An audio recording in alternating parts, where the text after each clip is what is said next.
তাড়াহুড়ো না করে সবাই একে একে এসে নিজের নিজের অর্থ জমা করো। আমি একেবারে তৈরি হয়েই আছি, সবার নাম আর গচ্ছিত অর্থের পরিমাণ লিখে নেব। না, মন্ত্রীর কাজ আছে বলতে হবে। কেমন সুন্দরভাবে একটা নির্দিষ্ট পদ্ধতিতে কাজটা করছে। এই কি হলো গোপাল, তোমার নাম আর জমা অর্থের পরিমাণ তো লেখা হয়ে গেছে, আবার কি চাই? বিশেষ কিছু না, তবে ওই জমা করা অর্থের রসিদ ওটা যে চাই। হ্যাঁ, রশিদ? তুমি কি আমার উপর ভরসা করছো না গোপাল? আমাকে সন্দেহ করছো? না না না না, এইভাবে সন্দেহ করলে আমি আমি দায়িত্ব ছেড়ে দেবো। হ্যাঁ, আহ, শান্ত হও মন্ত্রী, কাজটা তোমাকেই করতে হবে। তাই তুমি যেমন ভালো বুঝবে ঠিক তেমন করেই করো। বুঝলাম। তাহলে মন্ত্রীমশাই বেশ কায়দা করে ব্যাপারটাকে গুলিয়ে দিলেন। কি ব্যাপার গিন্নি, আজ একেবারে কোমর বেঁধে ঘর গোছাতে শুরু করেছো? হ্যাঁ, কি করব বলো? ঘরেতে মানুষজন এসে যদি দেখে ঘর একেবারে এক হাঁটু হয়ে আছে, তবে কি ভালো লাগবে? মানুষজন? তা কাকে আবার ধরে বেঁধে ঘরে আনলে গিন্নি? ঘরে বেঁধে আনতে যাব কেন? মেয়ের বাড়িতে মা ভাই আসবে, তাদের আবার ধরাধরি করতে হবে নাকি? বলো কি গিন্নি, এক শাশুড়িতে হয় না শ্যালক দোসর?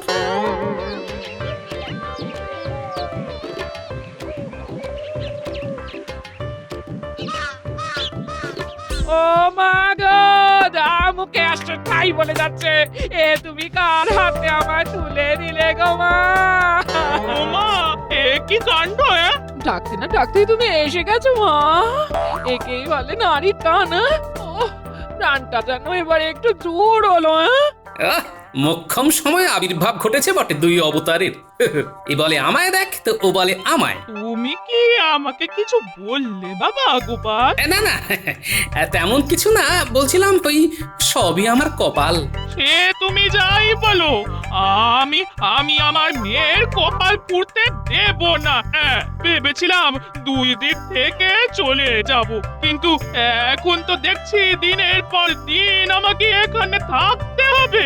সেটাই ভালো হবে মা, আমরা দুজন থাকলে দিদির মনে হবে যে নিজের কেউ আছে কাছে। বটে, তার মানে জাঁকিয়ে বসার মতলব। বেশ, তোমরা যদি যাও ডালে ডালে, তাহলে আমিও যাব পাতায় পাতায়। দেখা যাবে। যাই, গায়ে একটু জল ঢেলে আসি।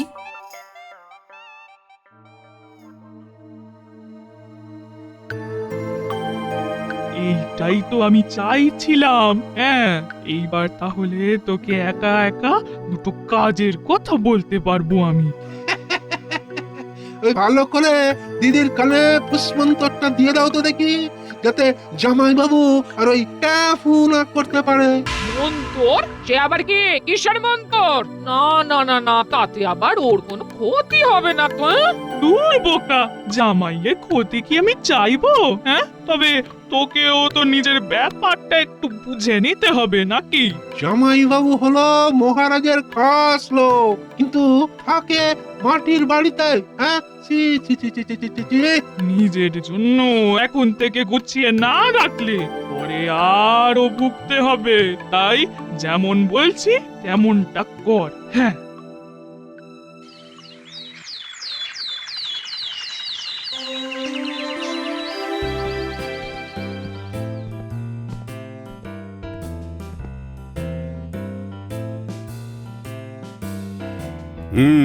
তাহলে রাজ্যে নতুন কোনো প্রকল্প গ্রহণ করা যায় কিনা সেটা ভেবে দেখার কি হলো। আমি বলি কি মহারাজ, একটা সমবায় বা তহবিল খোলা হোক, যেখানে সবাই নিজের অর্থ গচ্ছিত রাখতে পারবে, আর প্রয়োজনে সেখান থেকে সঞ্চিত অর্থ তুলতেও পারবে। পরিকল্পনাটা একটু অন্যরকম মনে হচ্ছে। হ্যাঁ মহারাজ, অন্যরকম তো বটেই। আর ওই সমবায়ে গচ্ছিত অর্থ বিভিন্ন উৎপাদনমূলক কাজে লাগানো হবে, রাজ্যের উন্নতি হবে, আর সেখান থেকে যে লাভ হবে সেই লাভের অংশ যারা অর্থ জমা করছে তারা পাবে। অর্থই অনর্থের মূল মহারাজ, তাই ব্যাপারটা একটু যাচাই করে নেবেন। না না, গোপাল যেমন বলল তাতে তো সব দিকটাই বজায় থাকছে, তাতে ক্ষতির কি আছে? আমার কিন্তু পরিকল্পনাটা মন্দ লাগেনি। তবে আপাতত আমার সভাসদের নিয়ে পরীক্ষামূলকভাবে এই সমবায় চলবে, আর সেটা দেখাশোনার ভার কিন্তু তাহলে তোমাকেই নিতে হবে মন্ত্রী। দেখে দেখে আর লোক পেলেন না মহারাজ? না মানে এইবারে মন্ত্রীমশাই একটা কাজের কাজ পেয়েছেন। আপনি যখন বলছেন মহারাজ, তখন সবার ভালোর কথা ভেবে না হয় এই দায়িত্বটাও আমাকেই নিতে হবে।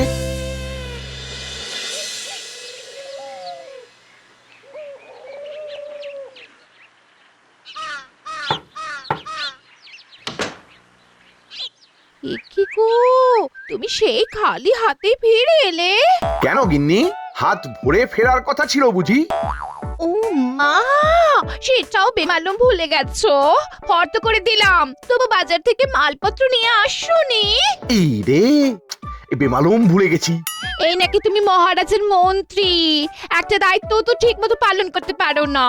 তাই যদি বলো তবে শোনো, দায়িত্ব নয়, দায়িত্ব নয়, একেবারে গুরু দায়িত্ব এসে পড়েছে আমার কাঁধে। কোন দায়িত্ব? কিসের কথা বলছো তুমি? রাজসভার সবার অর্থ জমা থাকবে তহবিলে, আর তার হিসাব নিকাশ করতে হবে আমাকে। আর মানুষ মাত্রই ভুল হয়, তাই তোমারও ভুল হতে পারে। এটা তো বেশ ভালো বললে গিন্নি। হ্যাঁ, এই ফাঁকে একটা বুদ্ধি এসেছে মাথায়। হ্যাঁ, একবার সব অর্থ জমা পড়ে যাক, তারপর লাভের গুড় কিভাবে খেতে হয় সেটা দেখবে। হ্যাঁ,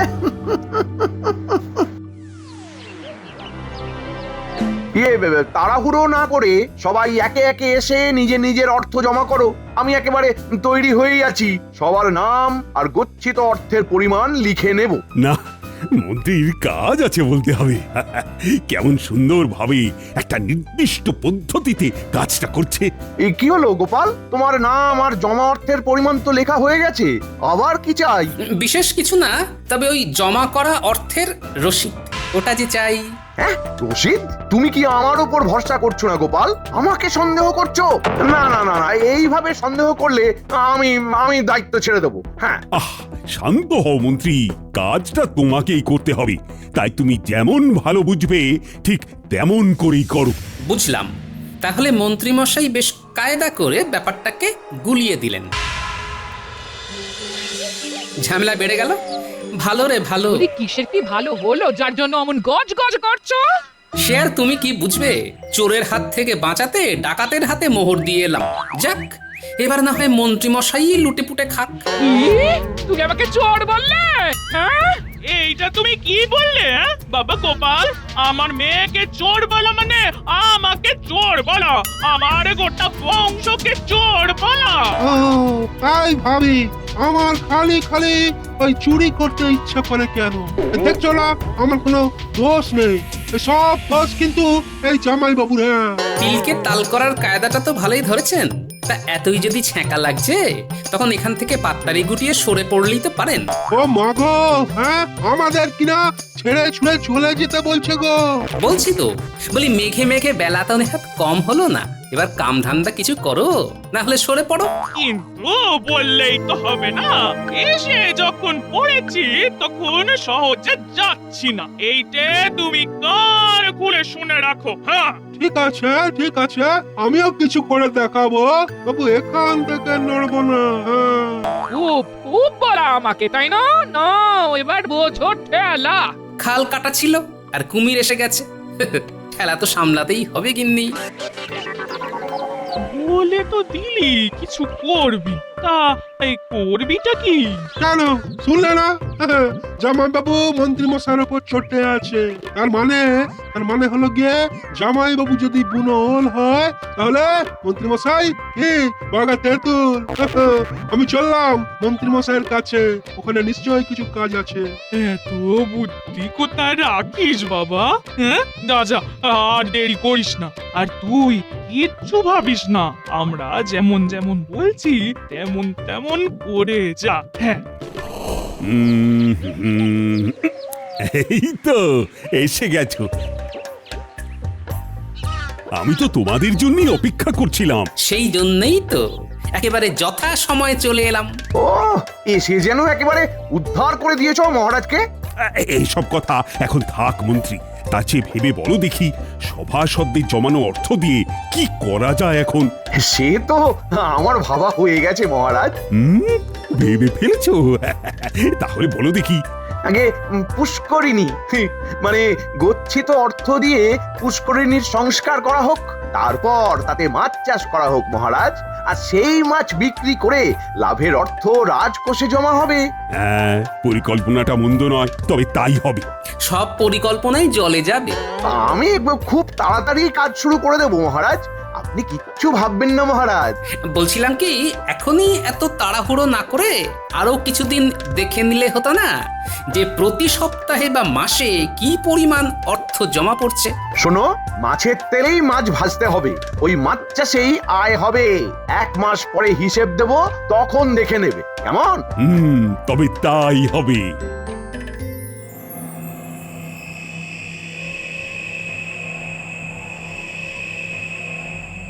আহা, ভাবলাম বটা আর ঘটাকে ডেকে কাজ বুঝিয়ে দেব, কিন্তু সে দুটো তো দেখছি গ্রাম ছাড়া। ছি, আরে কাজের কাজটা এখন করাই কাকে দিয়ে? বলছিলাম কি, আপনি তো মন্ত্রী মশাই, হ্যাঁ? আচ্ছা, যদি ভরসা রাখেন তবে এই অধমকে এই কাজের দায়িত্বটা দিতে পারেন। হ্যাঁ, তুমি আবার কি? সম্পর্কে আমি গোপাল ভাঁড়ের শ্যালক, তবে ধরে নিন আমি আপনারই লোক।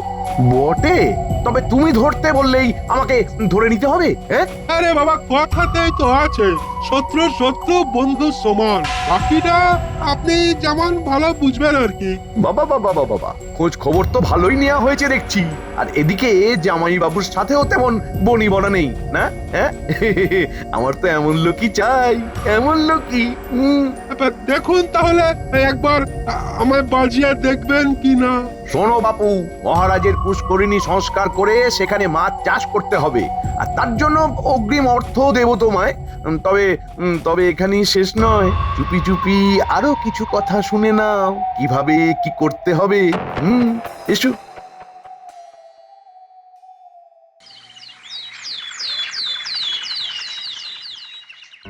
আহ, 1 মাস তো হয়ে গেল, এবার সমবায় তহবিলের খোঁজ খবর নেব, কিন্তু মন্ত্রীরই তো দেখা নেই। এই মন্ত্রীমশাই আসবেন কি করে? হিসেব তৈরি হয়নি বোধহয় এখনো। ও মা, সে কি দিনে দিনে জমেছে কত অর্থ, তবে কি আমাদের জমানোটাই ব্যর্থ? আমি শুধু ভাবছি ওই গচ্ছিত অর্থ বেড়ে বেড়ে কত হবে। লাভের অর্থ নেহাত কম হবে না মনে হচ্ছে।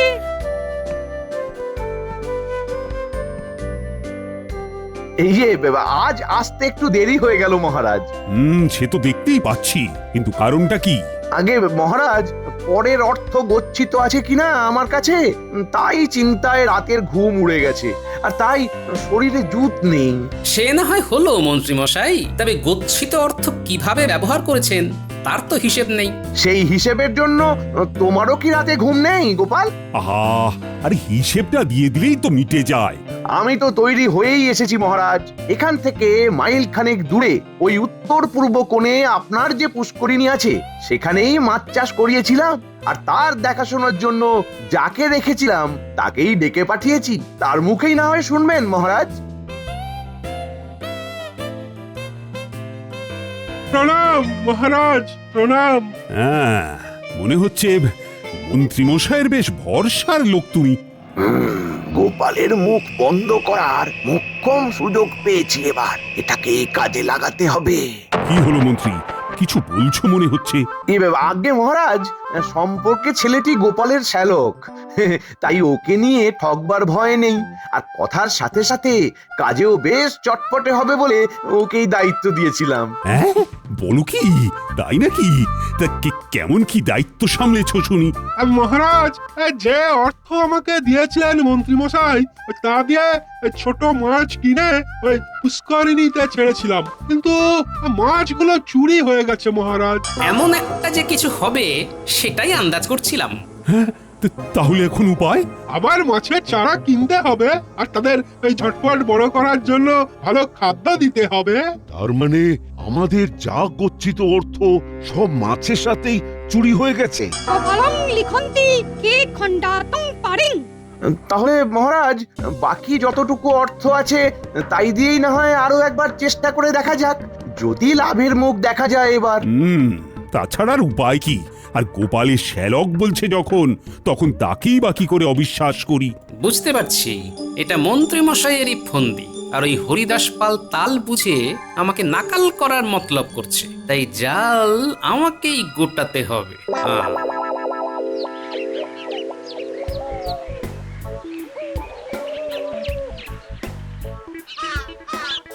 কই কেলে পচা, বাড়ি আছে নাকি? আরে গোপাল দাদা যে, তা হঠাৎ কি মনে করে? মনে আমি কেন করব? মনে তো করবে তুমি। আমি মনে করব? মনে করে বলো দেখি, মহারাজের পুষ্করিণী থেকে গত 1 মাসে মাছ চুরির ব্যাপারে কিছু জানো কি না? এরকম কোন চুরি গত 1 মাসে ঘটেছি বলে তো শুনিনি গোপাল দাদা। তবে আবার কি? তবে মাছ চুরির ব্যাপারে যদি কিছু জানতেই হয় তবে একবার আড়াতে যেতে হবে। জানলে ওখানকার মেসোর দাদারাই সব জানবে গো গোপাল দাদা। হ্যাঁ, তাহলে তুমি ওই মেছো দাদার কাছে গিয়েই চুরির কথাটা জেনে এসো। সবটা জানতে পারলে তারপর না হয় বাকিটা ঠিক করা যাবে।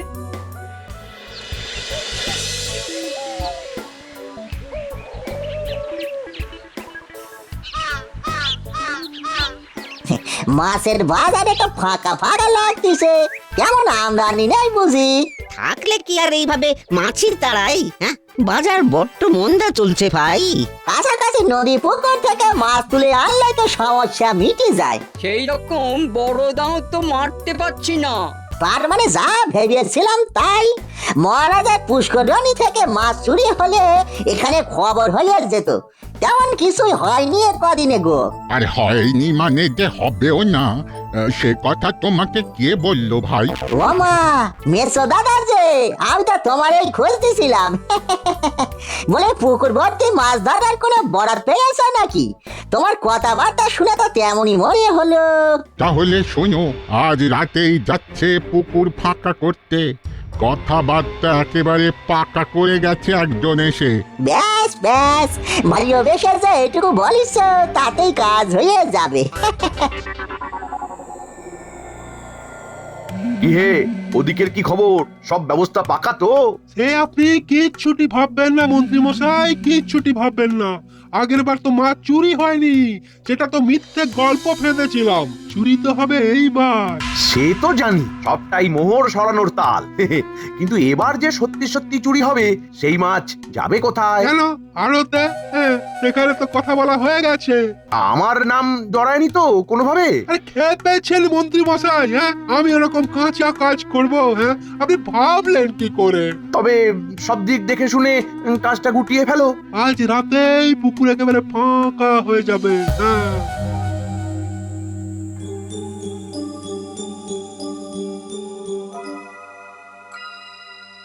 মহারাজ কি মাছ চুরি নিয়ে চিন্তায় পড়ে গেলেন? হ্যাঁ হ্যাঁ, তা চিন্তা একটু হচ্ছে বই কি। আর শুধু মাছ তো নয়, সঙ্গে গচ্ছিত অর্থ যে চলে গেল। কিন্তু আমি যদি বলি মাছ চুরি হয়নি, তবে হবে। হবে? কবে? আজ রাতেই হবে মহারাজ। আমার কাছে পাকা খবর আছে। কিন্তু এমন কাণ্ড ঘটাবে কে? সেটাই তো হাতে নাতে ধরবো আজ। চাইলে আপনিও সঙ্গে যেতে পারেন। বেশ তো, আমি রাজি। তবে সঙ্গে সেনাপতিও যাবে। তেমন বুঝলে একেবারে বামাল ধরবো নাটের গুরুকে।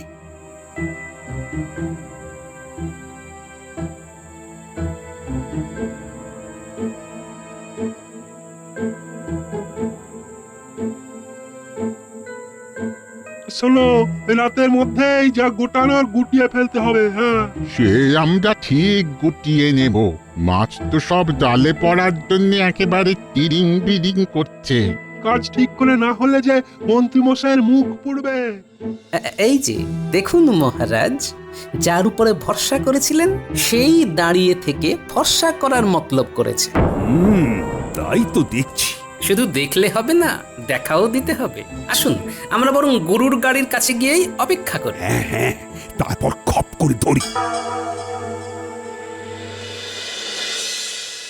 আমাকে ছেড়ে দিন মহারাজ।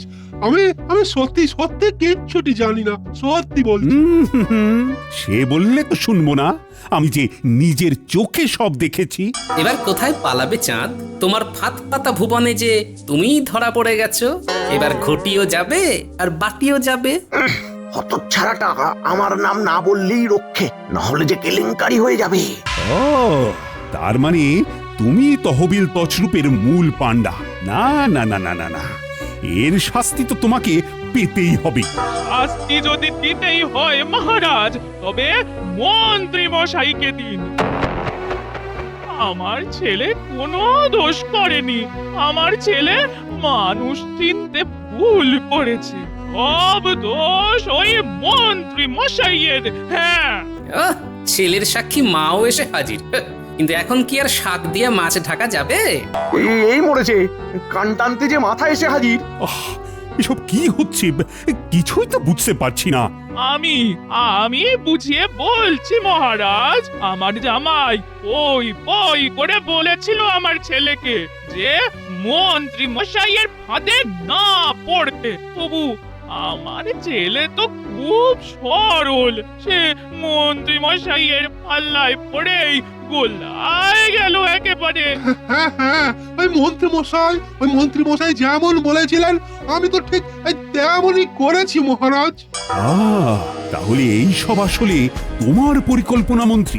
আমি না তো মহারাজ, মানে আমি তো কিছু জানতামই না, মানে আমি তো কিছু ভাবতেই পারছি না মহারাজ।